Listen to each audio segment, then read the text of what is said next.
ऐसी वीडियो रोज देखने के लिए आप मेरी वीडियो को लाइक करें, इस पे कमेंट करें और अपने दोस्तों के साथ शेयर करें। और हाँ, अगर आप इस चैनल पे नए हैं तो इसे सब्सक्राइब करना ना भूलें। डॉक्टर रत्नेश अपने ग्राउंड फ्लोर पर बने हुए केबिन की ओर आगे बढ़ जाते हैं। डॉक्टर रत्नेश के मन में रह रह कर एक ही सवाल घूम रहा था, अगर पुलिस खुद इस मुद्दे पर काम कर रही है और यहाँ तक उसके बारे में बात करने के लिए पहुँच गई है, तो फिर वह लड़की कौन थी और उस बच्चे के बारे में क्यों जानना चाहती थी? अगर वह पुलिस का हिस्सा होती तो जरूर अपने बारे में बताती। अब जब पुलिस यहाँ तक पहुँच ही गई है तो मुझे उस लड़के के बारे में भी पुलिस को बताना होगा। हो सकता है कि वह लड़की ही असली मुजरिम हो। वहीं दूसरी तरफ मारवा हाउस में अब तक रोहित और अनिका दोनों ही तैयार हो चुके थे और बीच बीच में अपने भावहीन चेहरे से एक दूसरे की ओर देख रहे थे। बिना कुछ कहे भी वह दोनों एक दूसरे से बहुत कुछ कह रहे थे।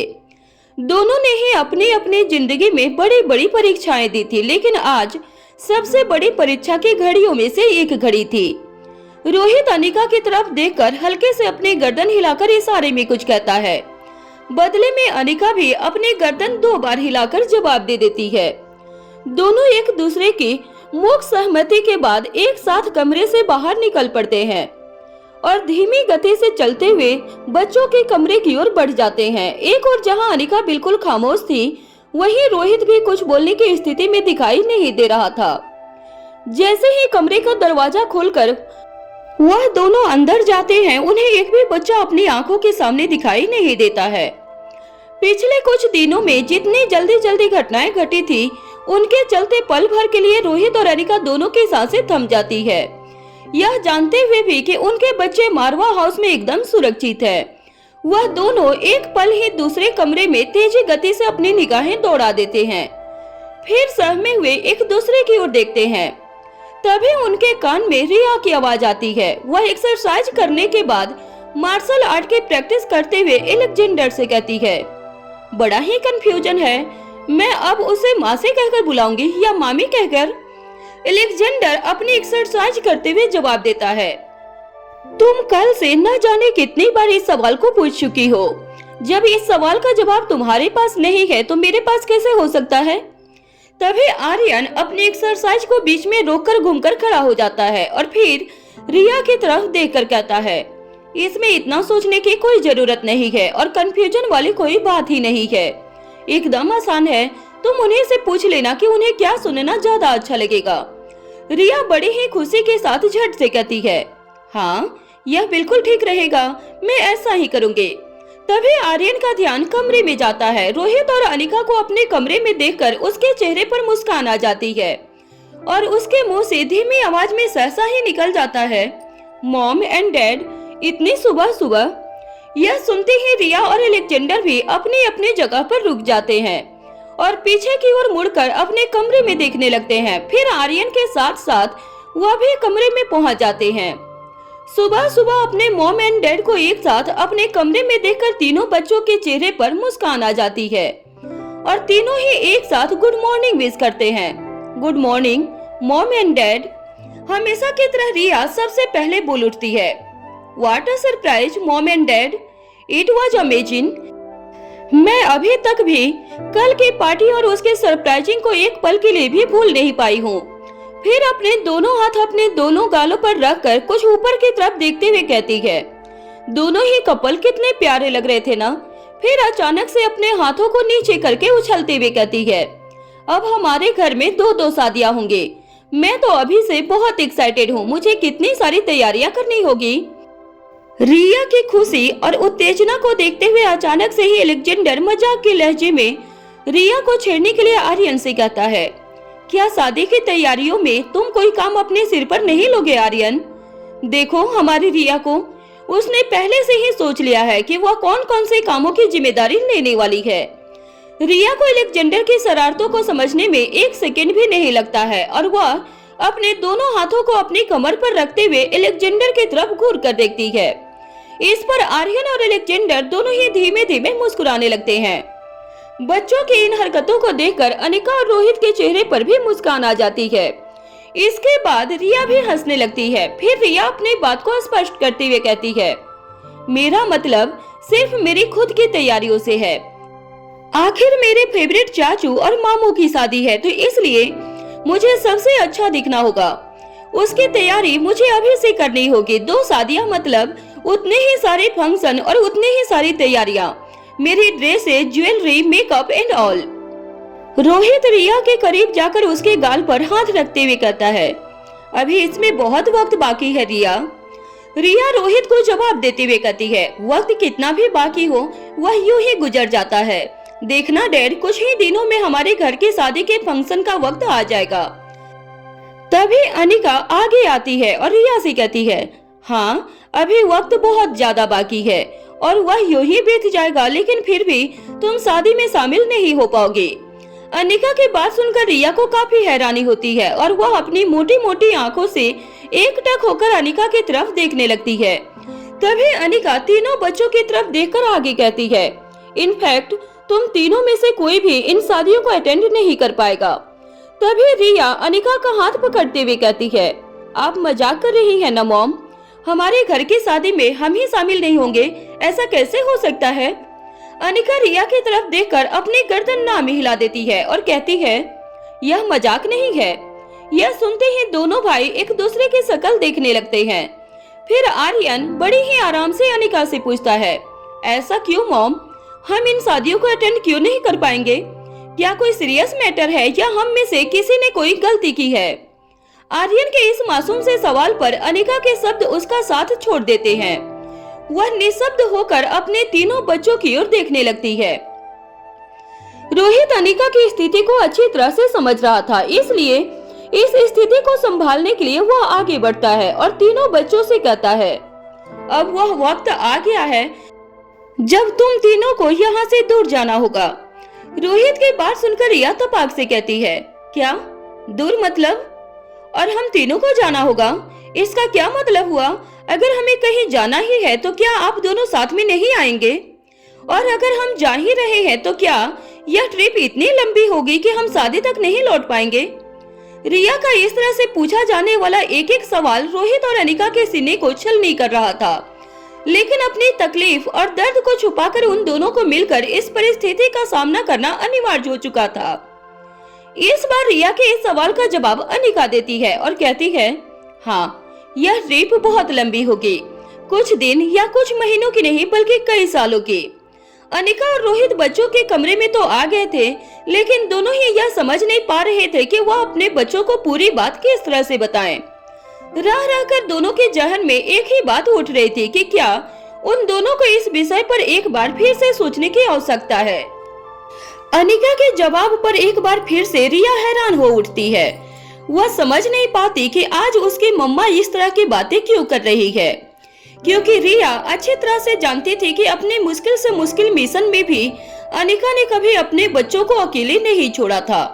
अगर काम 1 या 2 दिन या 2 रातों का हो तब भी बात अलग थी, लेकिन अगर कुछ दिनों की बात हो तो वह हर जगह अपने बच्चों को अपने साथ लेकर गई थी। अनिका अपने बच्चों की सुरक्षा के पुख्ता प्रबंध करने में सक्षम थी और रिया इस बात को बेहतर तरीके से समझती भी थी। इसके अलावा अनिका के बच्चे भी हमेशा अनिका के कहे अनुसार ही काम किया करते थे, कभी कोई गलती नहीं की थी, चाहे वह बात मानना बच्चों के लिए कितना भी मुश्किल क्यों न रहा हो।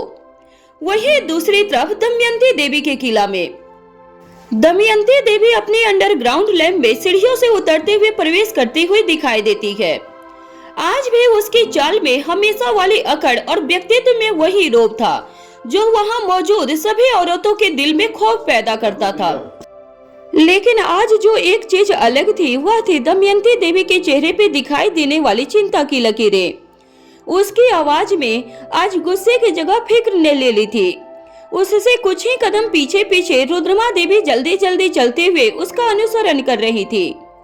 जैसे ही दमयंती देवी लैब में नीचे पहुंचती हैं, वहां काम करती हुई सभी औरतें पल भर के लिए अपने अपने कामों को रोककर दमयंती देवी की तरफ मुड़कर अपने दोनों हाथों को बांधकर चेहरा नीचे करके खड़ी हो जाती हैं। कुछ ही पलों में दमयंती देवी उन सभी के बीचों बीच पहुंच जाती हैं और फिर चिल्लाते हुए कहती हैं, किसने कहा था उसे जाने के लिए? मेरे मना करने के बावजूद वह उस मिशन पर कैसे जा सकती है? एक पल रुक कर एक बार फिर से कहना शुरू करती हैं, क्या तुम लोगों ने उसे यह सूचना नहीं दी थी कि मैंने उसे वहां जाने के लिए मना किया है? दमयंती देवी के कानों को भेद देने वाली आवाज सुनकर सभी औरतें अपने सिर को और भी ज्यादा नीचे झुकाकर खड़ी हो जाती हैं। किसी में भी इतनी हिम्मत नहीं थी कि वह आगे बढ़कर रुद्रमा देवी का नाम लेकर यह कह सके कि उसने ही जाने की अनुमति भिजवाई थी। यह काम दमयंती देवी ने अपने जिस सिपाही को सौंपा था उसकी ओर अपने कदम आगे बढ़ाते हुए वह सख्ती से पूछती है, क्या तुम्हारे कान खराब हो गए हैं? या मेरी बात का जवाब देना तुम्हें जरूरी नहीं लगता? क्या यहाँ के सारे नियम कायदे भूल चुकी हो तुम? दमयंती देवी के कदम अपनी ओर बढ़ते हुए देखकर और उस पर से गुस्सा उस स्त्री को अपनी जगह से 2 कदम पीछे खिसक जाने पर मजबूर कर देता है। डर के चलते वह पीछे होने के बाद अपनी ही जगह पर खड़ी खड़ी थर थर कांपने लगती है। वह औरत जैसे ही कुछ बोलने की कोशिश करती है, उसकी आवाज के कंपन के कारण उसके मुंह से निकला हुआ एक एक शब्द दमयंती देवी समझ नहीं पाती हैं। इससे पहले कि मामला बहुत बिगड़ जाता, रुद्रमा देवी स्थिति को संभालने के लिए हड़बड़ी में आगे बढ़ती हैं और दमयंती देवी के कंधे पर हाथ रख के उससे कहती हैं, आप बिना वजह ही इतना परेशान हो रही हो। उसके यहाँ होने से आपके इस मिशन को मजबूती मिलेगी। हमारे पूरे खेमे में अब बस एक ही है जो बिना किसी गलती के इस काम को सफल बना सकती है। इससे पहले कि रुद्रमा देवी दमयंती देवी को समझाने के लिए आगे कुछ कह पाती, उससे पहले ही दमयंती देवी रुद्रमा देवी की तरफ चेहरा करके खड़ी हो जाती हैं और अपनी बड़ी बड़ी आंखों से उसे घूरकर देखते हुए कहती हैं, क्या तुम यह कहना चाहती हो कि यह काम उसकी जिंदगी से भी ज्यादा महत्वपूर्ण है? क्या यह काम इतना जरूरी है कि यह उसकी जान को दांव पर लगा दे? उसकी जिंदगी ऐसे कई मिशन से कहीं ज्यादा कीमती है और जरूरी भी है। यह बात तुम भूली तो नहीं हो ना? अब रुद्रमा देवी एकदम धीमी आवाज में दमयंती देवी से कहती हैं, पिछले काफी समय से हमें कोई सफलता हाथ नहीं लगी है। हम नुकसान पर नुकसान उठाते चले जा रहे हैं। अपने दुश्मन पर बढ़त लेने के लिए हमें खतरे तो मोल उठाने ही होंगे। इस तरह से लगातार असफलताएं हमारे सिपाहियों का मनोबल तोड़ सकती है। उनके आत्मबल को बढ़ाने के लिए हमें हर कीमत पर सफल होना ही होगा। हमें तुम्हारी अप्सरा और उसकी काबिलियत की सख्त जरूरत है। उसे हम इतनी आसानी से नहीं खो सकते। इससे पहले कि रुद्रमा देवी और सफाइयां देती, दमयंती देवी अपनी आवाज को और भी ऊंचा करते हुए कहती है, यह सब तय करने का अधिकार तुम्हें कब मिला? क्या तुम खुद को माँ साहब से भी बड़ा समझने लगी हो? तुम्हारी बात में कितना भी बड़ा तथ्य क्यों न हो, लेकिन फिर भी इस बात को मत भूलो कि किसी सिपाही की जिंदगी बचाने के लिए अपने मंत्री की जान को दांव पर नहीं लगाया जाता और न ही मंत्री की जान को बचाने के लिए रानी दांव पर खेली जाती है। फिर अपनी आवाज को एकदम धीमा करते हुए रुद्रमा देवी के कानों के पास झुकते हुए दमयंती देवी आगे कहती हैं, मैं अच्छी तरह जानती हूँ कि तुम उसे बिल्कुल भी पसंद नहीं करती। याद रहे, अगर यह सब तुम्हारा किया धरा है तो इस बार तुम भी नहीं बचोगे। अगर उसे कुछ भी हुआ तो ख्याल रहे, जितनी तकलीफ हुआ वहाँ उठाएगी, उससे ज्यादा दर्द तुम्हें यहाँ भोगना पड़ेगा। दमयंती देवी की ऐसी बातें सुनकर एक पल के लिए रुद्रमा देवी की रूह कांप उठती है। उसे ऐसा लगता है जैसे उसके सामने उसका काल खड़ा होकर उसे चेतावनी दे रहा हो। उसने दमयंती देवी को अनेकों बार गुस्से में देखा था और उसका गुस्सा शांत भी किया था, लेकिन आज वह एक बेटी को या एक साम्राज्य की रानी को नहीं देख रही थी, बल्कि उसकी आंखों में कोई और ही सामने खड़ा था। दमयंती देवी एक सामान्य स्त्री नहीं थी, वह एक अनुभवी और महत्वाकांक्षी व्यक्ति थी, जिसने अपनी जिंदगी में न जाने कितनी तरह के उतार चढ़ाव देखे थे, न जाने कितनी कुर्बानियां दी थी, न जाने कितनी अपनी ख्वाहिशों को मारकर अपने अस्तित्व को दफन किया था, न जाने कितने राज दफन किए थे और न जाने कितने दफन राजों को जिंदा किया था। उसे यह समझने में जरा भी देर नहीं लगी कि इसमें कम या ज्यादा रुद्रमा देवी का ही हाथ है। रुद्रमा देवी की ही किसी करामात के कारण लच्छो इस मिशन पर निकल गई है। फिर दमयंती देवी रुद्रमा देवी की आंखों में देखते हुए बेहद गुस्से में धीमी आवाज में कहती है, अगर यह सारा तुम्हारा किया धरा है तो प्रार्थना करना कि वह अपने काम को अंजाम देकर सही सलामत हमारे पास लौट आए, वरना अपने उस हश्र के लिए तैयार रहना जो आज तक मैंने अपने दुश्मनों का भी नहीं किया होगा, क्योंकि सिर्फ एक आप ही हो जो इस बात को अच्छी तरह से जानती हो कि मेरे लिए उस लड़की की क्या अहमियत है और क्यों है। जब तक वह जिंदा है कोई मेरा बाल भी बांका नहीं कर सकता, लेकिन अगर उसे कुछ हो गया तो तुम्हारा बाल तक नहीं बचेगा। जिस भूमिका को तुम आज तक अदा करती आई हो उसे मैं भी उतनी ही अच्छी तरह से निभाऊंगी। मैं भूल जाऊंगी हमारे बीच की हर डोर को, भूलना मत। इसके बाद दमयंती देवी उन औरतों की तरफ मुड़ जाती हैं जो वहां हाथ बांधे खड़ी थी और बड़ी ही कठोरता के साथ उन्हें आदेश देती हैं, जितना जल्दी हो सके उससे संपर्क साधो और उसे सूचना पहुंचाओ कि हमने उसे तुरंत लौटने का आदेश दिया है। यह मिशन उसके लिए नहीं है, इसे पूरा करने की जिम्मेदारी भी उसकी नहीं है। उसे कहो कि माँ साहब ने तुरंत वापस बुलाया है, मैं उसे अभी इसी वक्त अपनी आंखों के सामने देखना चाहती हूँ। ऐसा कहने के बाद दमयंती देवी गुस्से से वापस बाहर की ओर मुड़ती है और दंदनाती हुई लैब से बाहर निकल जाती है। उसके चले जाने के बाद रुद्रमा देवी के माथे पर पसीने की बूंदें दिखाई देने लगती है। वह अपने कांपते हुए हाथों से अपने चेहरे को साफ करती है। वहां मौजूद सभी औरतों के लिए यह दृश्य अद्भुत था, क्योंकि आज तक कभी भी उन्होंने दमयंती देवी को रुद्रमा देवी के साथ इस तरह बात करते हुए नहीं देखा था। दमयंती देवी के बिना कहे सभी अच्छी तरह जानते थे कि रुद्रमा देवी का ओहदा क्या है। आज तक रुद्रमा देवी की पहचान सभी के बीच में दमयंती देवी की अपनी परछाई की ही थी और आज की घटना मानो इस भ्रम को तोड़ रही थी। रुद्रमा देवी को डर के साथ साथ अपमानित भी महसूस हो रहा था। वह जितना अधिक इस मनोस्थिति से बाहर निकलने की कोशिश कर रही थी उतना ही उसके अंदर ही अंदर मौत का डर बढ़ता जा रहा था। अब रुद्रमा देवी को अपने किए पर पछतावा हो रहा था। उसने कभी ख्वाब में भी नहीं सोचा था कि कभी ऐसी स्थिति भी सामने आकर खड़ी हो सकती है जब उसकी अपनी बेटी उसके लिए काल बन सकती है। सत्य ही है, माता पिता की दी हुई हर सीख को औलाद एक न एक दिन उन्हीं पर आजमाती भी है।